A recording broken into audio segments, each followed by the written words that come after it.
There's a sentence we have all heard so often that it has almost become a motto of modern aesthetics. Less is more. It is repeated in captions, in design theories, in fashion advice, passed from one woman to another, as if it were a sacred formula of elegance. But like many things in our culture today, the more a phrase is repeated, the more it becomes emptied of absolutely any meaning. And that is exactly what has happened here. We have overused it, misused it, and eventually transformed it into something far too diluted, something it was never meant to be. This episode is not a debate about minimalism or maximalism, and I'm not here to defend one and condemn the other. It's an evolving language. What I want to explore is something subtler and far more interesting. We have taken the concept of less and turned it to something absolutely meaningless today. Less is simply less, unless the choices behind it transform it into something else. Like you see when people repeat less is more, what they often mean is restraint. They mean clarity. They mean the deliberate creation of a space rather than something truly meaningless or the absence of things. But in everyday culture today, the phrase has become code for cutting corners. It has become the excuse for not choosing thoughtfully. It has become a trend rather than a philosophy. And women, especially women who appreciate beauty, heritage, and craftsmanship, deserve much better than watered down ideas disguised as wisdom. A simple outfit is not automatically elegant. A minimal room is not automatically refined, and a bare face is not automatically effortless. We have taken the idea of simplicity and stripped it of the very discipline that once made it meaningful. Just simplicity, like true simplicity, is not the absence of choices. It is the mastery of them. When a woman we admire walks into a room wearing something seemingly modest, a perfectly structured white shirt or a high quality pair of shoes or trousers, a single piece of jewelry or well-crafted earring, a single piece of well-crafted jewelry, what captivates us, it's not the less. What captivates us is the hours, the years, the internal work behind that less. She's not simple. She's distilled. She's edited. She is the result of countless hours of working decisions that have shaped her taste, her attitude, her presence, and everything. Her less actually carries weight. And this is the part that people forget. Less only works when it rests on top of a mountain of discernment. Let's take fashion history, for example. If a woman wears a single black blazer, it can either look stunning or completely forgettable, and that's real. The difference isn't in the number of pieces she's wearing, for sure, but in the invisible narrative behind the one single garment, one single piece she chose. The cut, the structure, the heritage of the tailoring, the craftsmanship, the intention, the ability actually to recognize quality without taking so much time and without being fooled by the trends. So when she selects one blazer, she's not choosing less, she's choosing precisely. And precision is work. Precision is self-knowledge. And again, the precision is the opposite of laziness. This is why less is more actually collapse today. People adopt the outside aesthetic of reduction without the internal discipline of the selection, let me say, or the work. They declutter their closets because Instagram said to. They buy neutral colors because Pinterest said it looks clean. By the way, hello to Paris aesthetic photo. They reduce, and reduce. And then wonder why the result feels empty, boring, flat, and lifeless. They've only subtracted. Choosing is an art. Subtracting is a reaction. A woman who knows herself doesn't hide behind minimalism, nor does she escape into maximalism. She doesn't obey slogans, and that's the point here.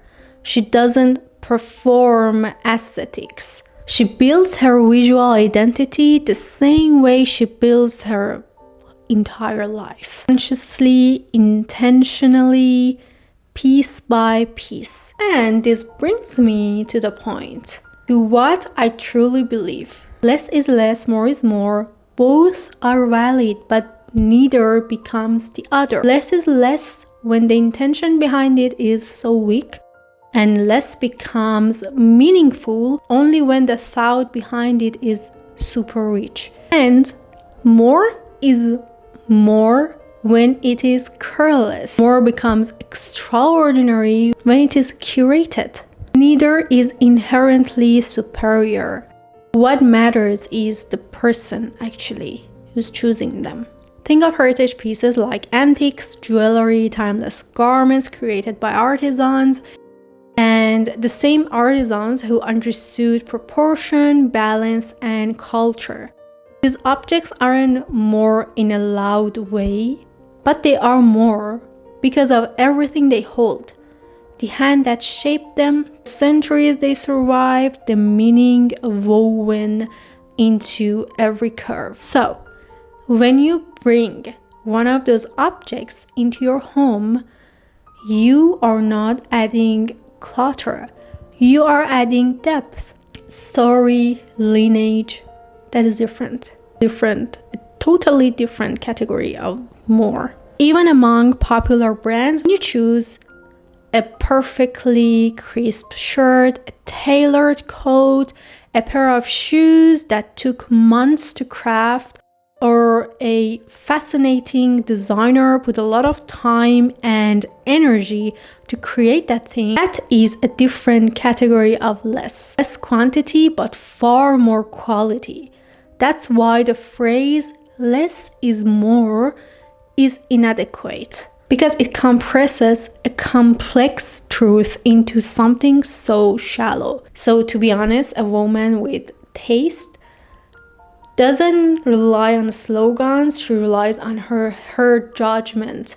And judgment is something you build. It's not inherited, it's not gifted, it is practiced. So every time you say no to something that isn't aligned with you, you are practicing.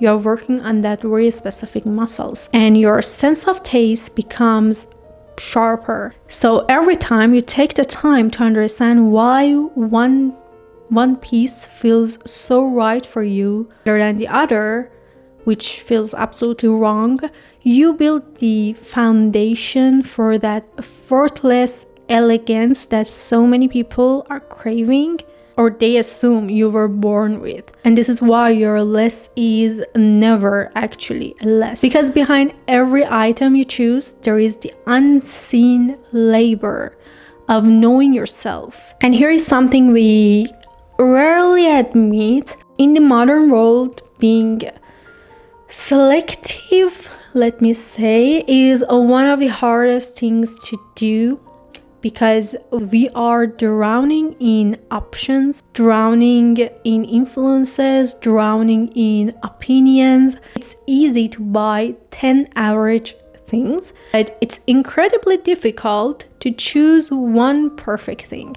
So I think that's why people who choose very intentionally they just stand out. Not because they were less, again, but because their relationship with beauty is far deeper than we think, and far stronger because it's more conscious and more anchored. And yes, even in a world that rewards noise, you will sometimes need to play along. You will sometimes need to show up, share, post, speak, and participate in the madness. We all do it. But what matters is that your internal compass remains intact. You can engage with the noise without becoming part of it. You can participate in the chaos without letting it actually shape your whole identity. And I think your taste is your anchor. Your intention is your filter. So less is less is not a rejection of simplicity. It's a correction of misunderstanding, an invitation to return meaning to our choices. Because when you choose a few things that are truly right, you don't need actually more. And when you choose many things that are right, you don't need to apologize for wanting them. You don't need to apologize for wanting abundance. Actually, I think this is the point here. The mistake is not actually choosing less. The mistake is thinking less is automatically meaningful. And elegance is not really about the quantity. It's about clarity. Taste is not about how much you own. It's about how deeply you understand what you own. And I believe a woman who has taken the time to build her eye, her intuition, and her personal code, she carries that with her, whether she wears one piece or 10. So the next time you see a simple outfit, a simple room, a simple piece of jewelry, ask yourself, is it truly simple? Or is it the product of a mind that has done its work? Most elegant women in the world are not really simple at all. They are so layered, are truly complex. The thing is, they are actually very intentional. Their less is not minimal, it's meaningful. And I think that's the difference between emptiness and elegance. And I think that's funny because the moment we started to change the words and being poetic, it's not really demanded. Not only we are not that much deeper, but also we let the words lose their point and their true meaning, to the point that the word doesn't even speak for itself because we brutally emptied it out of its meaning. So, which is so shallow and lazy. And maybe this is the real truth we've been trying so hard to articulate all along, that less is more is only true when the less has been chosen with the depth of someone who could have chosen more but didn't.